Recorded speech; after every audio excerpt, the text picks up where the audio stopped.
Communicating with a loved one with dementia can feel like you are trying to learn how to speak a different language, how you engage meaningfully, how you avoid frustration, and how you maintain compassion can be very challenging for us when we are trying to meet the person where they are. In today's episode, we are going to explore a couple of strategies to help you to connect with the person you are helping who is living with dementia, including meeting them where they are without using the strategy called therapeutic lying. We're also going to look briefly at hallucinations in dementia and dementia caregiving. And this is another one of our dementia coaching in action episodes where you will hear live dementia support in action. Hey, Christian caregiver, welcome to Dementia Caregiver Support for Christians, the podcast where I teach Bible-believing Christians how to make dementia care easier today while also helping you focus on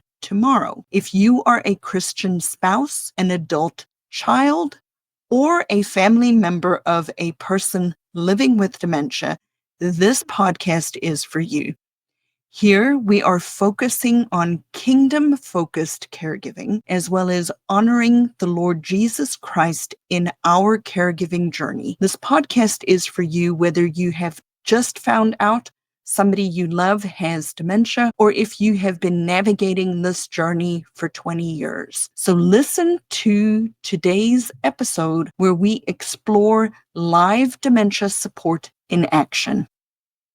So I want you to consider that one of the biggest challenges that we have is that when somebody's brain isn't working on the inside, one of the first things that go away is their ability to reason through. So when you're communicating with your mom and you're reassuring her from your perspective, Mom, you're 96. You don't need to go feed the chickens and the horses and the children and so on. You're coming to her from a place where she's no longer in her mind. She thinks, she believes that she is 7, 8, 9, 10, 12 years old and she has to go feed the horses. So your job is to meet her where she's at, not to bring her back to you. Okay. Not to bring her back to the reality of, Mom, you're 96 years old. So a good way to meet her where she's at is if she starts to say, oh, I'm worried about the children. Well, tell me more about the children. What are the children doing? What do the children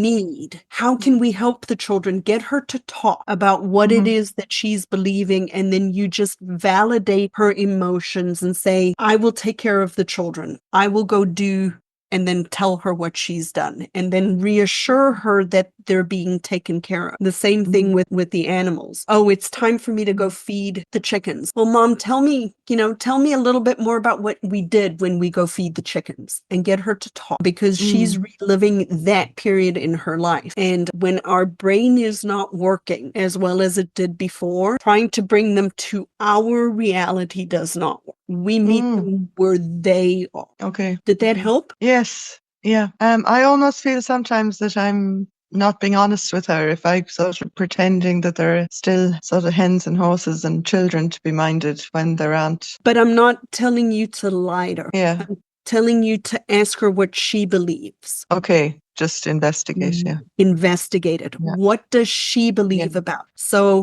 I'm a Christian, and for many, many, many years, when I was working in the medical field, they had this strategy called therapeutic lying. And for decades, I didn't understand that there was a different way of doing it, because that's what the whole world tells you to do. Just tell a therapeutic lie, go into their reality, and just whatever they say, just lie, just tell a flat out lie. And I had a long conversation with a pastor friend because I was really struggling with, number one, because I don't like to lie. Number two, I'm not a very good liar. You can see it on my face the moment I lie. But as a Christian, I always wondered why. But at the same time, the strategy is effective, right? Because the person is not thinking the way they always used to think. And what my pastor friend told me was, we serve a God of truth. There has to be some truth in what you are saying to them, which is why you try to get them to tell you what they believe. And then you can use the strategy of just acknowledging that they must be right, right? You're not telling them Okay. that you're not Yeah. lying to them. For example, like, well, where's dad? Right? So your mom says to you, where's my husband? Where's my husband? And you just flat out come out, not you, a person, right? Just flat out comes out and says, well, dad's at work. Well, dad's long gone. Dad's not at work. That's just a flat out lie to try to redirect the person and not upset them. Or where's dad? It's 5 o'clock. Dad should be home. Well, where do you think dad is? Well, I think dad might have gone to the store. Well, mom, you must be right. I didn't lie Okay. to Well, her. that's interesting now because I just step every time she asks about my father, I said, "Oh, he's flying around in heaven. He's having a great time." So So she how does kind she of respond though? for a while she was almost like had to grieve him every time because it upset her, But And does she still do that sometimes now? she kind of, Does she sorry. do that now still? She's not so bad. She's kind of getting used to everyone flying around in heaven because most of them are at this.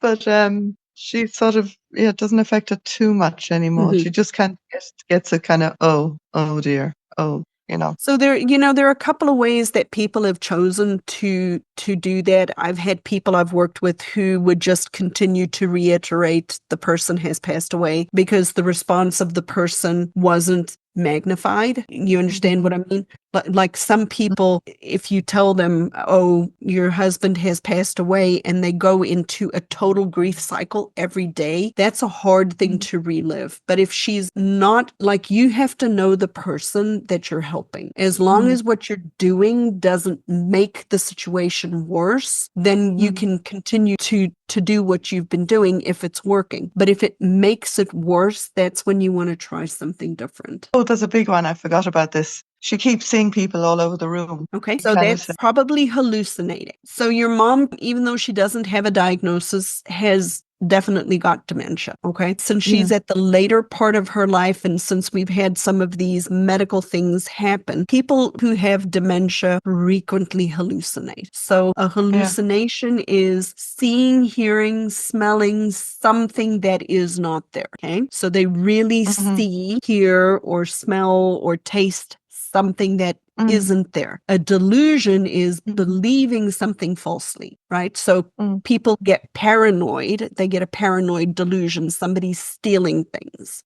But when she's seeing something I think she has both hallucination and delusions. So when you have hallucinations are frequently a direct result of a physical change in the brain, right? And so there are things that you can do by looking at the environment to see if something's contributing to the hallucination.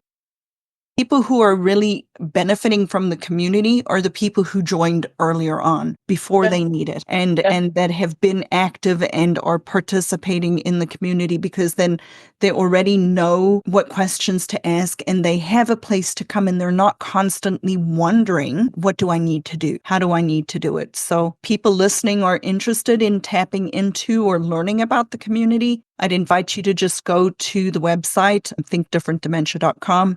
There's a link for you to schedule a 20-minute call. There's no pressure. I'll serve you regardless of whether you join the community or not. But it is a way for you to take this relationship a little deeper, a little bit more hands-on support, because really the research also shows it's longitudinal support over time. Absolutely. Yeah. For sure. I would highly recommend Lizette.